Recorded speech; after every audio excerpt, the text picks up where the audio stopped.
more movies than the United States. Huh? Just keep them. You make more movies and you get into less trouble with other countries for your movies than we get into countries for our movies. But at any rate, I think listening to the discussion here, it's clear that the industry understands that it has some responsibilities to be a part of your national discussion about education and workforce and infrastructure, all things that that any developed economy has to constantly worry about. These are issues for the U.S. on a daily basis as well. And interesting and I think informative to see that you talking about it here and acknowledging that the future belongs to those nations that nurture the most highly skilled knowledge workers, a point that I heard Minister Moran make. And then you have responsibilities abroad too, which will bring us to a little bit of today's conversation. But I think it's just important to note that through organizations like the two represented here, NASSCOM and ITA, we can work together to build the kind of coalition abroad that you need. Well, let me turn now to the main subject at hand and some of the political changes in America today and what they may portend for the global delivery model and for NASSCOM in India and opportunity and innovation around the world. We have had quite an upheaval after the last election in November. After 12 years of mostly Republican control of the Congress, the Senate flipped back and forth a couple of times in there, but after 12 years of mostly Republican control, both houses of our legislature, the House and the Senate, have now gone to Democrat control. Likewise, a majority of the governors in our 50 states now are members of the Democratic Party as well. And so that's going to connote some shifts in public policy and what we are debating. I think it's fair to say that since September 11th, 2001, most of our discourse has been around national security issues, and then also is the economy holding up and what can be done to strengthen the American economy to stand up in the face of this new challenge.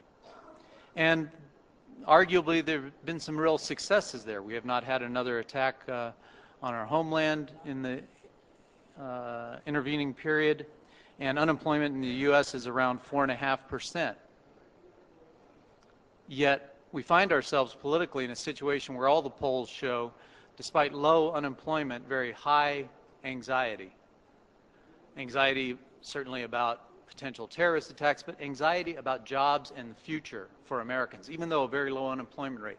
Unemployment for Americans who hold a college degree is about 1.5%, yet their anxiety very, very outsized in comparison to that. People may hold the best job they've ever held, but they aren't sure how long they'll hold it.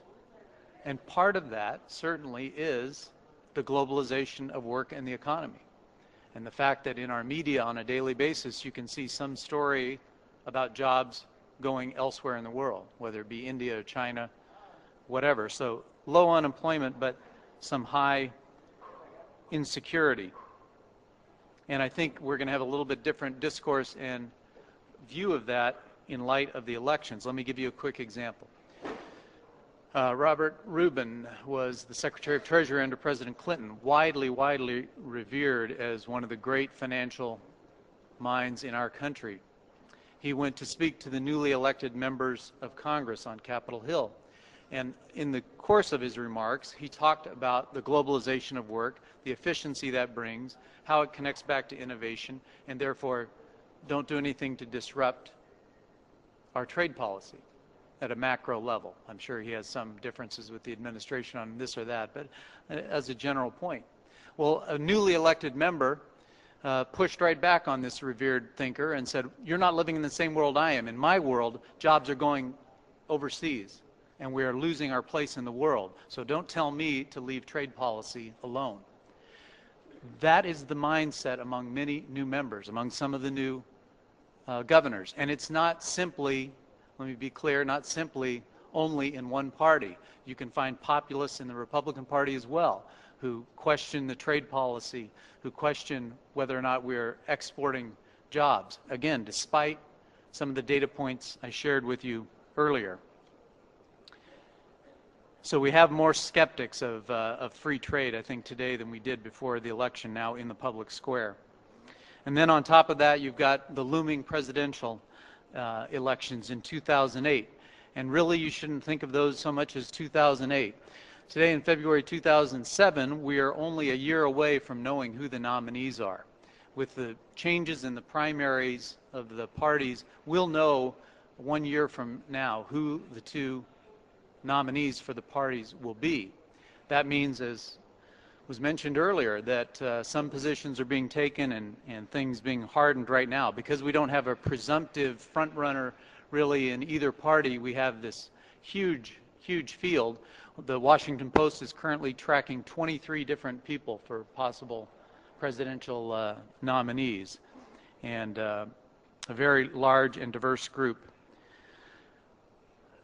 In particular, we've seen a couple on the Democratic side already who are going to stake out very, very populist positions, and that will pull the rest of the field in that direction a little bit. I would acknowledge former Senator John Edwards of North Carolina as one of the most outspoken in this regard. Very smart, very charismatic, very articulate, very populist, comes from a state that has lost a lot of textile jobs. And he has made very clear in his rhetoric as he talks about the two Americas, those who have done well with globalization and those who've been left behind, that he is not about to endorse the current trade policy. That is going to affect the entire discussion on that side. And certainly on the Republican side, there will be some who come from more of the Pat Buchanan wing of the Republican Party, and they are going to take similar positions. So while I think many in the private sector in both our countries would say that concern over the loss of American jobs and offshoring is really an issue from a past era, that is a serious misconception.